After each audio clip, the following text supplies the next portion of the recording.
नमस्कार दोस्तों, एक बार फिर आपका स्वागत है मिशन गुड हेल्थ पर। और अभी हम जो सीरीज़ डिस्कस कर रहे हैं वो है 7 habits of highly effective people.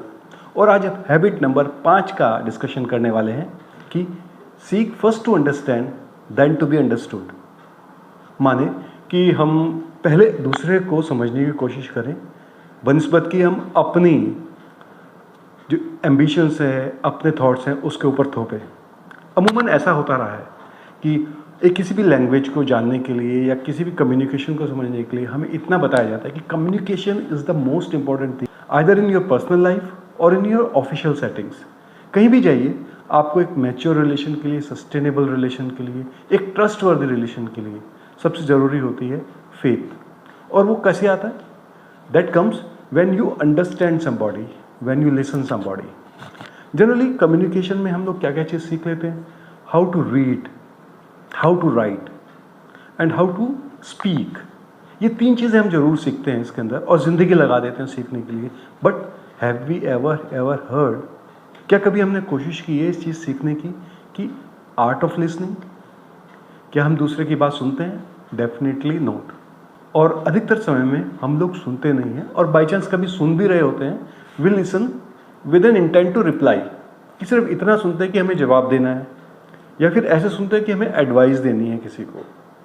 लेकिन ये लिसनिंग नहीं है। That's called a filtered listening, या एक सेलेक्टिव हियरिंग कही जा सकती है इसे, कि आप अपने मतलब की चीज़ चुनते हैं या अपने मतलब की चीज़ सुनाई देती है आपको, और फिर उसके बाद बाकी चीज़ों को आप नेग्लेक्ट कर देते हैं, इग्नोर कर देते हैं, देखते हुए सुनते हुए भी। तो ऑथर कहते हैं कि अगर आपको इफेक्टिव बनना है, if you have to be a successful, उन्होंने सारे सक्सेसफुल लोगों में एक चीज़ बड़ी कॉमन देखी है कि दे आर इफेक्टिव लिसनर। वो अपने साथ के लोगों को, चाहे वो इनके एम्प्लॉयज़ हों, चाहे वो उनके कलीग्स हों, चाहे उनके फ्रेंड्स हों या फैमिली रिलेशंस, पहले उनको सुनते हैं, समझते हैं।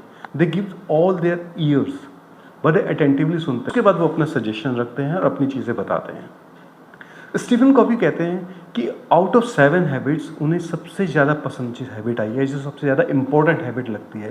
This is the habit of listening, यानी हैबिट नंबर 5, कि पहले हम दूसरे को समझें, उसके बाद हम अपने आप को समझाने की कोशिश करें। स्टीफन कॉफी इस बुक में नया टर्म यूज़ करते हैं, दैट्स कॉल्ड ऑटोबायोग्राफिकल रेस्पॉन्स। यानी कि हमारा अधिकतर रेस्पॉन्स किसी दूसरे को लेकर बड़ा ऑटोबायोग्राफिकल रहता है। मतलब कि अगर हम किसी के बारे में जानते हैं, उसके बारे में हमारे कोई प्री कंसीव नोशंस हैं, या उसके बारे में हमने पहले कोई अवधारणा बना रखी है, तो जो अवधारणा बनाई हुई है उसी के बेसिस पे हम सुनते हैं, उसी के हिसाब से फिल्टर करते चले आते हैं। और कई बार बगैर सुने समझे ही हम उसकी इमेज अपने पोर्ट्रे कर लेते हैं। Ultimately that communication remains highly ineffective. तो दोस्तों, अगर इफेक्टिव कम्युनिकेशन करना है, which is an very important part of being successful, तो we have to learn the habit of listening carefully.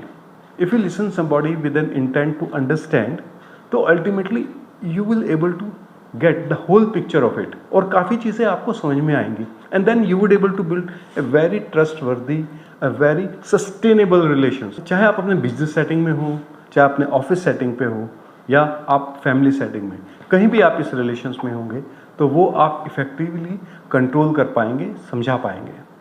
तो दोस्तों, ये थी habit number 5 highly effective people की।